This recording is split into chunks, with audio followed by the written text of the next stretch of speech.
What is going on, guys? It's your boy Keaton Talk Sports here, back with another video. As always, do me a favor, like, comment, subscribe, follow on Instagram, link is in the box below. We have a huge Big Ten matchup between number 4 Ohio State at number 3 Penn State, with a lot of playoff implications on the line for both teams. In this video, I'm going to give you guys my overall preview for both teams, stats, all that stuff. So with that being said, let's not waste any more time. Let's get into it.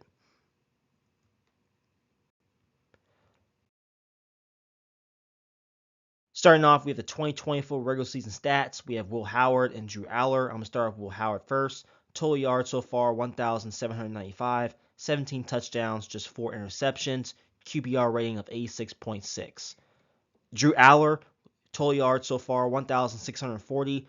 12 touchdowns, just 4 interceptions. QBR rating of 83.6. Coordinators battle between Chip Kelly and Andy. We'll start off Chip Kelly first. Combination of a run-heavy attack, a pro-style passing game, and RPOs. The scheme is known for its vertical play-action pass game and is designed to attack defenses down the field. Run game.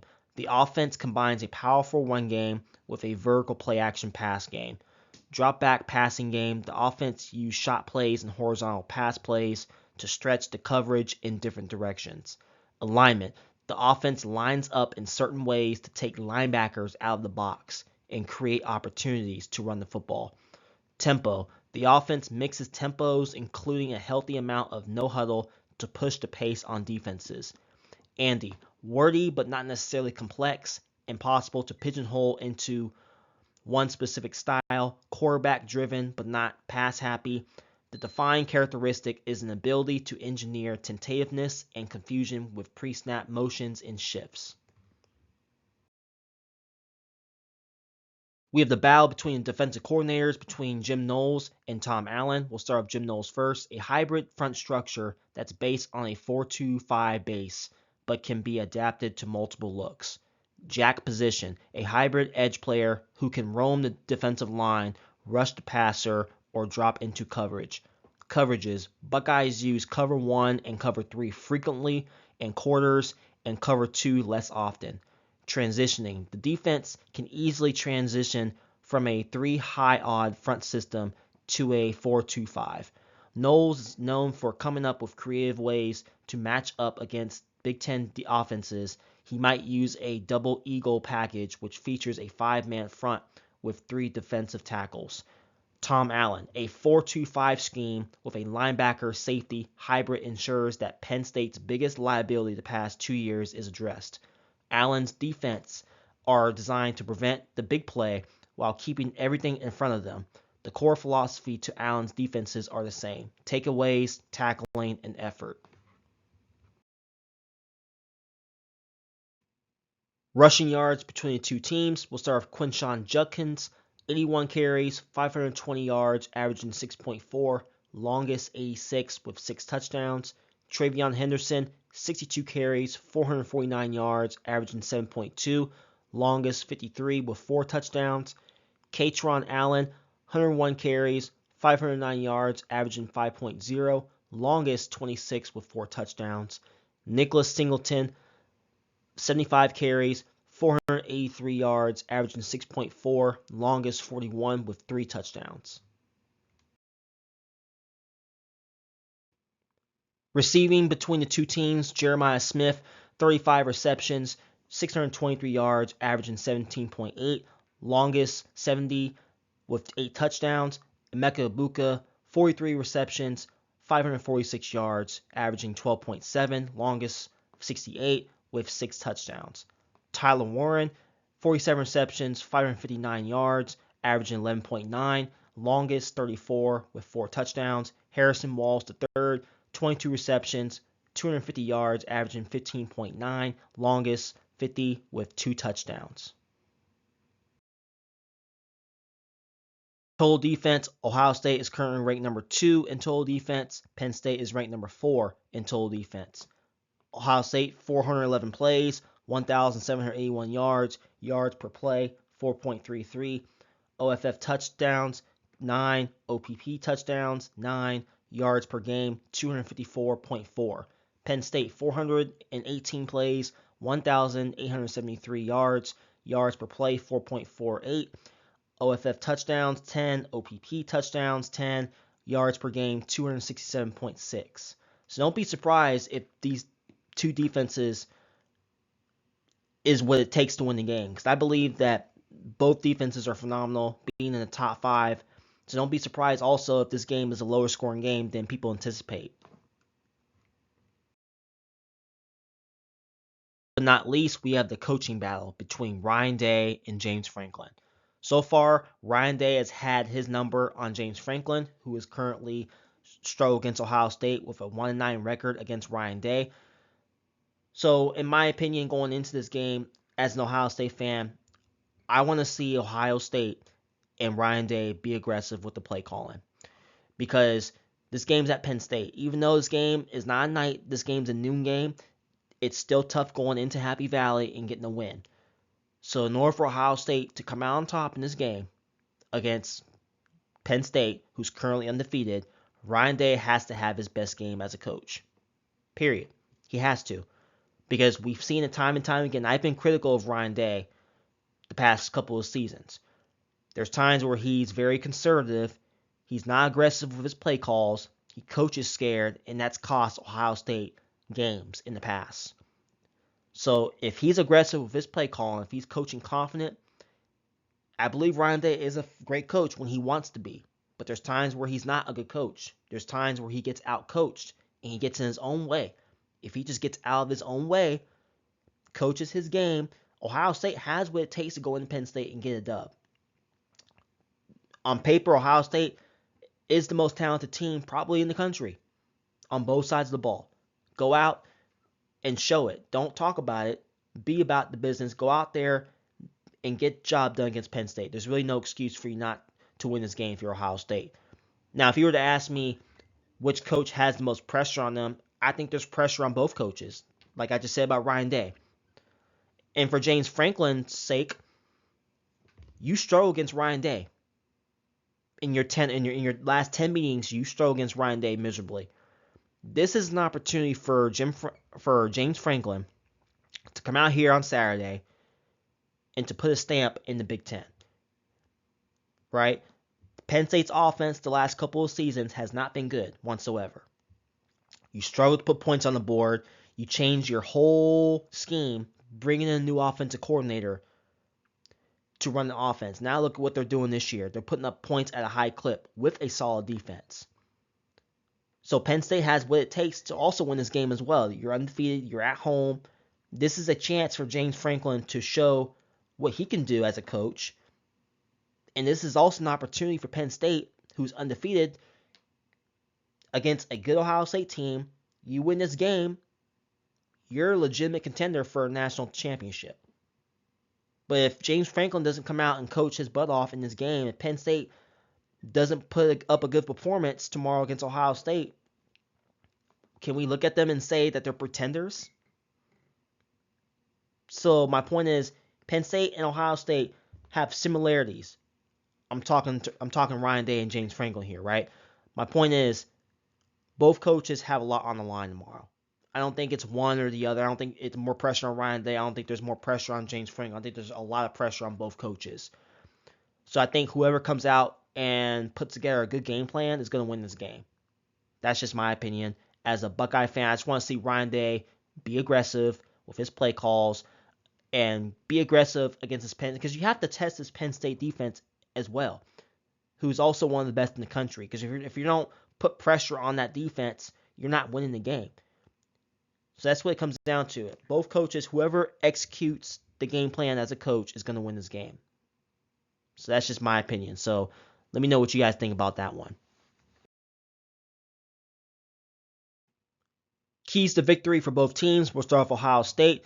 First, get the running game going. Number 2, be better on third down. Last week against Nebraska, Ohio State was only 1 of 10 on third down. That's not going to get it done against Penn State on the road. You have to be able to establish the run against that defense in Penn State, and you have to be able to put yourself in a situation where you're in the short yardage situations. Because if you're in like a 3rd and 9, 3rd and 10 situation on the road at Penn State, it's going to be very difficult to try to win the game. So if you're Ohio State, you have to be able to find yourself run the football efficiently, getting yourself into these short yard situations, and you can't be one-dimensional. That's the one thing I take away from this game is if Ohio State ends up being one-dimensional on the road at Penn State, you're not beating Penn State. Because Penn State's going to try to keep everything in front of them. They're not going to give up the explosive play. So Ryan Day, like I said before, he has to have his best game as a coach, as a play caller in that game in order for Ohio State to come out on top in this game.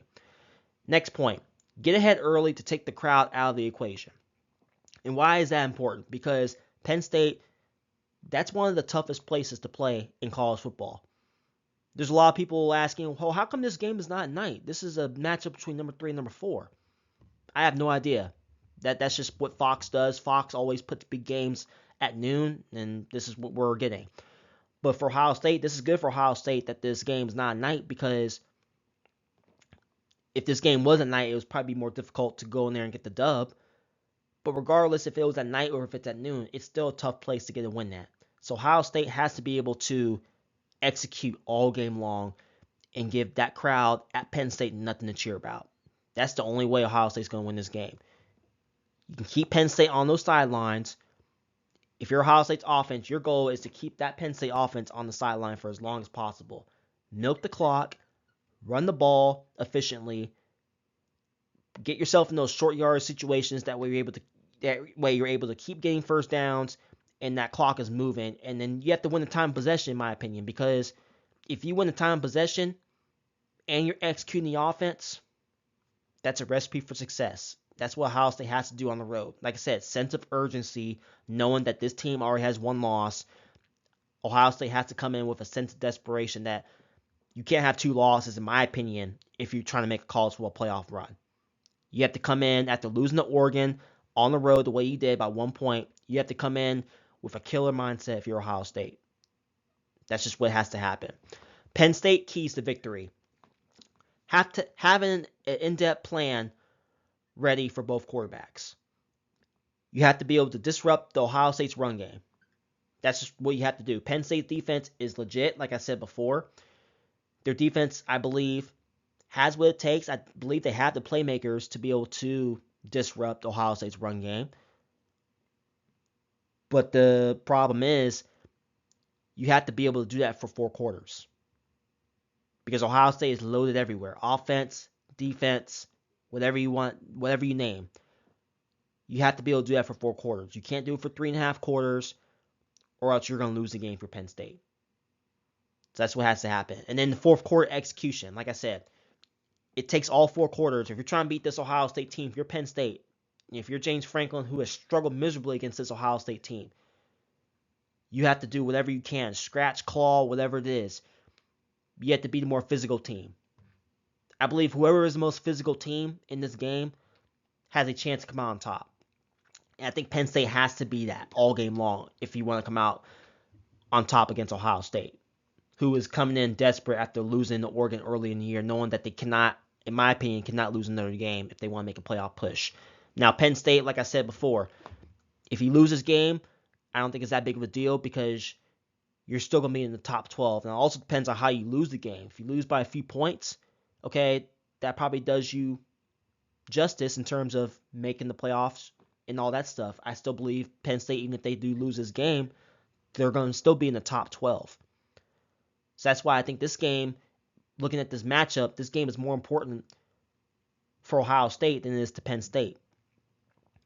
But for the coaching aspect, this is a huge game for both coaches. Like I said, Ryan Day knows that Ohio State has 1 loss, and he's known in the past in terms of being conservative, not being aggressive with his play calls, and coaching scared. James Franklin hasn't been able to figure out Ryan Day in his last 10 meetings. This is an opportunity for Penn State to prove to themselves that they're a legit contender in the Big Ten and also for a national championship. This is a huge opportunity. You can't draw it up even better for Penn State. You're at home. You're undefeated. You've played well. You have a great defense. You have a revamped offense who's able to put points on the board consistently. Go out and execute the offense. Play solid defense. That's what it's going to take to beat Ohio State. Okay, it's going to take all 4 quarters. It's not just going to take 2.5 quarters or 3 quarters. You got to compete for 60 minutes. That's what it's going to take to be Ohio State. And Ohio State, like I said, you have to go in with a sense of desperation. Period. So this is an important game, in my opinion, for both coaches. But if you were to ask me which game is more important, this game is more important for Ohio State. Because I believe their season's on the line. If they lose this game, I believe it's going to be difficult for them to make the college football playoff. So that's my opinion there. So in that case, with everything I just said, my final score prediction, I have Ohio State coming out on top on the road with a final score of 24-20, kind of a low-scoring game. I just truly believe that both defenses are phenomenal, and it's going to come down to which defense can get that one stop in a crucial situation, and I believe it's going to come down to which quarterback is going to make that first mistake, because I believe there will be one turnover in clutch time that will make the difference in winning and losing the game. I just truly believe Ohio State is the better team talent-wise for Penn State to handle. But Penn State's going to make it tough. This game's at Penn State. Their crowd's going to be ready. James Franklin and that team is going to play hard. They're going to make it challenging for Ohio State all game long. And I just have a feeling there's not going to be many points scored in this game. But I'm just going to trust Ohio State's talent. And I'm going to give the edge to Ryan Day to hopefully be aggressive in this game with his play calling in order for Ohio State to come out on top. But this is going to be an interesting game. I'm excited for this game, and we'll see who comes out on top. But I have Ohio State coming out on top by 4 points.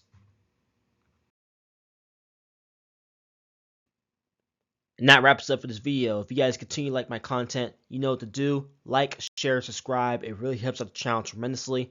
Thank you again for tuning in to another edition of Keaton Talk Sports. Until the next one, peace.